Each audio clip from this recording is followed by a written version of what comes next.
Sasmit Patra ji, 10 minutes. Thank you. Thank you, Honourable Vice Chairperson, ma'am. I rise on behalf of our leader, Shri Naveen Patnaik ji and the Biju Janata Dal, to scrutinize two of the most consequential pieces of legislation in our fiscal calendar, the Finance Bill 2025 and the Appropriation Number 3 Bill 2025. These are not mere financial documents, they are blueprints that define the economic, social and developmental trajectory of our nation.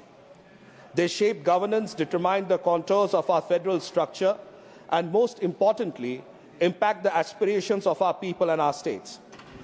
As we debate the Finance Bill and the Appropriation Bill, I rise to bring forth the genuine, long-pending and deeply justified demands of my state, Odisha, which has been consistently overlooked despite their significance to the state's economic, social and infrastructural growth. First and foremost, I demand that Odisha be granted special category status. For decades, Odisha has suffered from frequent natural calamities, cyclones, floods and droughts, crippling economic progress and placing an unbearable burden on our limited resources. Despite demonstrating fiscal prudence and maintaining a revenue surplus, Odisha has been denied its rightful recognition as a special category state. This status would ensure higher central assistance, tax concessions, and greater financial flexibility to address the unique developmental challenges that Odisha faces. The people of Odisha demand that this unfulfilled promise be met with immediate action. Further, rising prices and inflation have disproportionately burdened the common man. The prices of essential commodities, food, fuel, and daily necessities have skyrocketed, pushing lakhs of families into economic distress. The government must take urgent steps to curb inflation through fiscal intervention, including GST rationalization on essential goods and stronger price stabilization mechanisms. The crisis of high unemployment and rising joblessness further accentuates the economic strain. Ma'am, Honourable, the coal royalty and the green tax reforms are another expressing concern. Odisha contributes significantly to the nation's coal production, yet districts like Sundargarh, Angul and others receive minimal revenue in return. The centre must consider to increase coal royalty rates and ensure a green tax is imposed on mining companies to compensate for environmental degradation and provide funds for local area development. The current cess and royalty structures must be revised in Odisha's favour, ensuring that the wealth extracted from Odisha contributes to its own progress. These have been long-standing demands of our leader, Shri Naveen Patnaik ji, when he was the Chief Minister and even now as the President of the Biju Janata Dal. The state's infrastructure, particularly in road and rail connectivity, requires urgent attention. Several national highway and coastal highway projects remain incomplete or underfunded, severely affecting trade, tourism and connectivity. The centre must allocate sufficient funds for the completion of all pending national highway projects and fast-track the coastal highway, which is crucial for Odisha's maritime progress. The glaring healthcare disparity in Odisha is evident in the lack of AIIMS facilities beyond Bhubaneswar. AIIMS hospitals must be immediately established in Sambalpur, Koraput and Balasore to cater to underserved regions.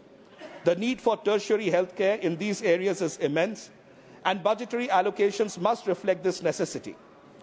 The upliftment of Odisha's tribal communities must be prioritized. The GST imposed on Kendu leaf, a primary source of livelihood for tribal families, must be immediately withdrawn to ensure their economic security. Railway connectivity in Odisha remains subpar, below the state's immense contribution to railway revenues. The centre must allocate sufficient funds for railway line expansion, modernization in Odisha to cater to increasing passenger and freight traffic. Banking, mobile connectivity and digital connectivity, especially in rural and tribal areas, continues to be a major problem. The digital divide must be addressed with urgent allocations for broadband expansion, mobile connectivity, etc. Honourable Vice Chairperson, ma'am, now I come to the national perspective. I come to the federal aspect of the Finance Bill and the Appropriation Bill. My simple question is, where is the promise of fiscal devolution? The Finance Bill 2025 must be scrutinized through the lens of equity. The devolution formula remains skewed against progressive states that have successfully controlled population growth and enhanced their tax collections. Instead of incentivizing fiscal discipline, this approach penalizes high-performing states. The principle of one nation, one tax must not translate into one nation, unequal growth. Consider the allocation of central funds for flagship schemes. States are required to contribute a significant portion of their funds for centrally sponsored schemes, yet have very little say in policy formulation. The union government decides the framework, the guidelines and priorities, often disregarding the specific needs of individual states. The GST regime was envisioned as a grand bargain between the centre and the states, but bargain has increasingly tilted in favour of the centre. Cess and surcharges, which are not part of the divisible pool, have been disproportionately increased, denying states their rightful share of revenue. Is the centre treating states as equal partners in India's journey, or merely as administrative units? The people of this country do not merely want allocation numbers. They want to see real change on the ground. They want a budget that rewards fiscal responsibility among states, yet one that should not penalize them. A taxation system that empowers states, not one that erodes their autonomy. A cooperative federalism model where states are true partners, not mere recipients of dictated policies. I have a few actionable recommendations for strengthening the fiscal federalism. 1. Reduce cesses and surcharges. Bring all revenue collections under the divisible pool so that states receive their rightful share. 2. Revisit the Finance Commission criteria. Presently, the Finance Commission is going through the process. Ensure that progressive states are not penalized for better governance and lower population growth. 3. Strengthen direct transfers to states by reducing bureaucratic interference in fund allocation and allow states more discretion over central funds. 4. Enhance state autonomy in centrally sponsored schemes by allowing states greater flexibility in designing and implementing centrally funded programs. 5. Increase disaster relief funds for states. Ensure timely and adequate disbursement of NDRF funds, especially for disaster-prone states like Odisha. And 6. Implement a transparent fiscal monitoring system. Ensure real-time monitoring on fund flows to state to prevent delays and bottlenecks. I've got another 2 minutes and I come towards my conclusion.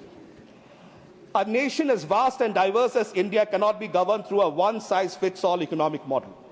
Federalism is not just a constitutional principle, this is the bedrock of our governance, the guarantee of our unity in diversity, and the true test of our democracy. Yet year after year, our financial architecture remains increasingly centralized, with states left to struggle for their rightful dues, for fiscal autonomy, and for the resources they need to serve the people. The Finance Bill and Appropriation Bill are not mere legislative formalities. They define the financial sovereignty of our states, the extent of their agency, and the depth of our cooperative federalism. Today, the stark reality is that states generate the bulk of India's economic activity, yet they remain dependent on the union for their rightful share of revenues. Whether it is the shrinking devolution of taxes, the discretionary nature of grants, or the increasing burden of centrally sponsored schemes with rigid conditions, the balance of fiscal power tilts disproportionately towards the centre. This is neither sustainable nor just. If India is to realize its economic potential, its states must be financially empowered, not weakened. The budget must not be seen as an account of expenditures. It should be seen as a test of our commitment to genuine fiscal federalism. Let it not be said that the government centralizes power but decentralizes responsibility. Let it not be written in history that we spoke for cooperative federalism but did not get it. Instead, let this House send a resounding message that India's progress depends on empowering its states. The spirit of federalism is non-negotiable, and the economic justice begins with fiscal justice. With these words, I urge the government to ensure fair devolution, to uphold the rights of the states, and to truly honour the federal spirit of our constitution. Because only when our states are financially strong, states like Odisha, which has been contributing so much to the central exchequer, when such states are taken care of, given their rightful dues, only then our nation will be truly strong. I thank you, ma'am.